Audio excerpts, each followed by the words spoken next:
মোতাসিম বিল্লাহ, আপনি লিখেছেন, তালাক দেওয়ার পদ্ধতি আমাদের দেশের মানুষ না জানার কারণে ভুল পদ্ধতিতে তালাক দেন। অনেকে একত্রে 3 তালাক দিয়ে দেন।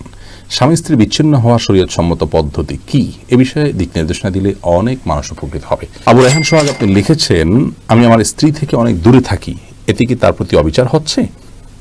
ভাই আবু রায়হান, স্ত্রী থেকে যদি আপনি অনেক দূরে থাকেন তাহলে সেক্ষেত্রে সর্বোচ্চ 4 মাস পর্যন্ত আপনি স্ত্রী থেকে দূরে থাকতে পারেন তার পারমিশন ছাড়া।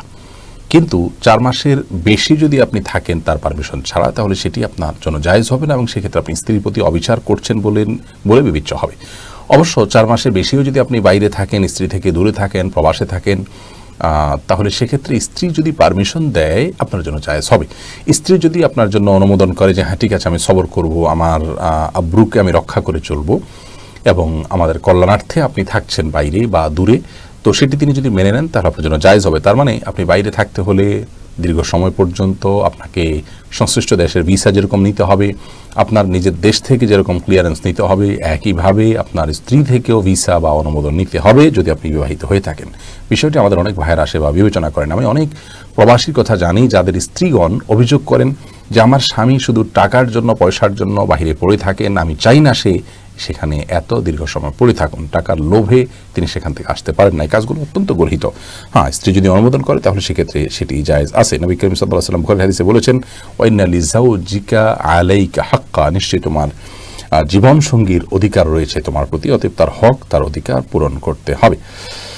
এরপরে প্রশ্ন করেছেন মোতাসিম বিল্লাহ, আপনি লিখেছেন, তালাক দেওয়ার পদ্ধতি আমাদের দেশের মানুষ না জানার কারণে ভুল পদ্ধতিতে তালাক দেন। অনেকে একত্রে 3 তালাক দিয়ে দেন। স্বামী স্ত্রী বিচ্ছিন্ন হওয়ার শরীয়তসম্মত পদ্ধতি কি, এ বিষয়ে দিক নির্দেশনা দিলে অনেক মানুষ উপকৃত হবে। ভাই মোতাসিম বিল্লাহ, তালাক বিষয়ে আমাদের দীর্ঘ একটি আলোচনা আছে এবং সেই আলোচনায় আমরা তালাকের বিভিন্ন দিক নিয়ে কথা বলেছি। তারপরেও আমাদের সমাজে তালাক নিয়ে সম্প্রতি যে ঘটনাগুলো ঘটে চলেছে সেগুলোকে সামনে রেখে তালাক বিষয়ে আমাদের ভিন্ন আরেকটি বিস্তারিত আলোচনা যাওয়া দরকার বলে আমি মনে করি। ইনশাআল্লাহ বিসমিল্লাহ সেই চেষ্টা আমরা করব। আজ আমরা সংক্ষেপে শুধু এটুকু বলতে চাই, ইসলাম বলে যে দাম্পত্য জীবনে যদি কোনো কারণে কলহ বা অশান্তি তৈরি হয়, স্বামী স্ত্রীর মধ্যে যদি বনিবনা না হয়, তাহলে সেক্ষেত্রে প্রথম পদক্ষেপ হবে তালাক নয়, বিচ্ছেদের কথা নয়, বরং প্রথম পদক্ষেপ হবে তারা উভয়ে একে অন্যকে আবদারের মাধ্যমে, ভালোবাসার মাধ্যমে কিংবা মান অভিমানের মাধ্যমে সংশোধন করার চেষ্টা করবেন। এতে যদি কাজ না হয় তাহলে দ্বিতীয় পদক্ষেপ হিসেবে স্বামী তার স্ত্রী থেকে দূরে থাকলেন এবং যে মানবাধিকারের কথা বলছি সেটাকে মানে আরও দৃশ্যমান করে তুলবেন, এক ধরনের প্রেসার দিবেন যাতে করে কোনো প্রকার ভুল ত্রুটি থাকলে সেখান থেকে সরে আসতে পারেন বিপরীত দিকে যিনি আছেন তিনি। এর পাশাপাশি যে পদক্ষেপটা নিতে হবে তৃতীয়ত, সেটা হলো যে আল্লাহ রাব্বুল কোরআনে কারিমে বলেছেন, ফাবাহাসু হাকামান মিন আহলিহি ওয়া হাকামান মিন আহলিহা, যদি বনিবনা না হয় তাহলে স্বামী স্ত্রী উভয়ের তরফ থেকে একজন করে, যেটাকে আমরা সালেস বলি, তৃতীয় পক্ষ, একজন করে জাজ বা জাজ না বলে আমরা বলতে পারি একজন করে মীমাংসাকারী সুবিবেচক টাইপের মানুষ দুই পক্ষ থেকে বসবেন, বসে তাদের মধ্যে সমস্যা সমাধানের চেষ্টা করবেন।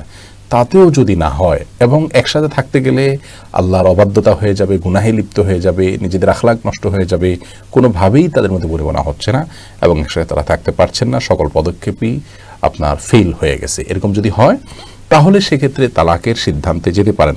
সেক্ষেত্রেও কোনো একজন বিদগ্ধ আলেমের কাছে পুরো বিবরণ পেশ করে তারপরে পদক্ষেপ কী নিতে হবে সে বিষয়ে সিদ্ধান্ত গ্রহণ করতে হবে।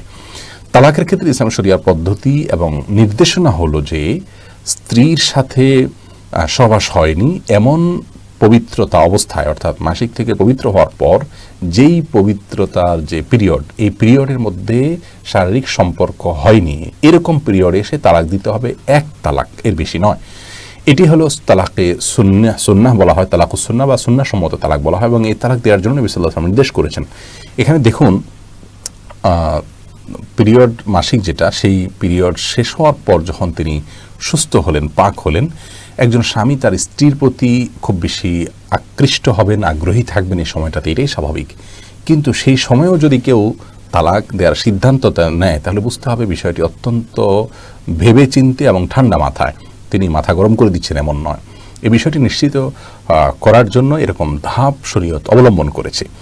অতএব এরকম ধাপ অবলম্বন করলে আমাদের এই সিদ্ধান্তের মধ্যে ভুল বা ভ্রান্তি হওয়ার আশঙ্কা কমে যাবে।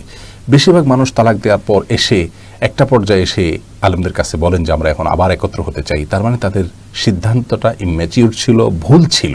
তো এই জায়গাটা আমাদের কারেকশন করতে হবে। মনে রাখবেন, তালাক এমন একটা বিষয় যে সালাসুন জিদ্দুহুন্না জিদ্দুন ওয়া হাজলুহুন্না জিদ্দুন। নবী সাল্লাল্লাহু আলাইহি ওয়াসাল্লাম বলেছেন, তিনটি বিষয় এমন আছে যেগুলো সিরিয়াসলি করলে যা হবে, দুষ্টুমি করে করলেও তা হবে। এমনকি তালাক এবং এর হুবহু প্রতিশব্দ যদি আপনি ব্যবহার করেন, সরাসরি যেটাকে তালাকে সরিহ বা স্পষ্ট তালাক বলা হয়, যদি আপনি প্রয়োগ করেন, তাহলে সেক্ষেত্রে আপনার নিয়ত না থাকলেও তালাক হয়ে যাবে। আপনি বলবেন যে আমি ছাড়তে চাই না, আমি তাকে ভয় দেখাতে চেয়েছি। আপনি যদি অতীতকালীন ক্রিয়া ব্যবহার করে বলেন আমি তোমাকে তালাক দিলাম, ছেড়ে দিলাম, তাহলে তালাক হয়ে যাবে। ঝগড়া চলাকালীন সময় যদি আপনি তাকে তালাক বোঝায় এরকম কোনো কথা বলেন, তাহলে তালাক হয়ে যাবে। এরপরে আপনি যদি বলেন যে আমার ইচ্ছা ছিল না, আমি আসলে দিতে চাই নাই, আমি আসলে মন থেকে চাই নাই, এই সমস্ত কথা বলে কোনো লাভ হবে না। এটা হলো ইসলাম শরিয়ার এই বিধান, সমস্ত ওলামায়ে কেরামের সর্বসম্মতিক্রমে। এই জন্য তালাকের বিষয়ে হুট করে বলার জিনিস না। রাগ হলে আপনি স্ত্রীকে অন্য কোনোভাবে শাসন করুন, কিন্তু তালাকের কথা বলবেন না। এটা রাগের মুহূর্তে এভাবে মাথা গরম করে দেওয়ার জিনিস নয়। এরপরে আপনি আফসোস করবেন, এরপরে আর তেমন কিছু করার থাকবে না। আল্লাহ তাআলা আমাদেরকে বোঝার তৌফিক দান করুন।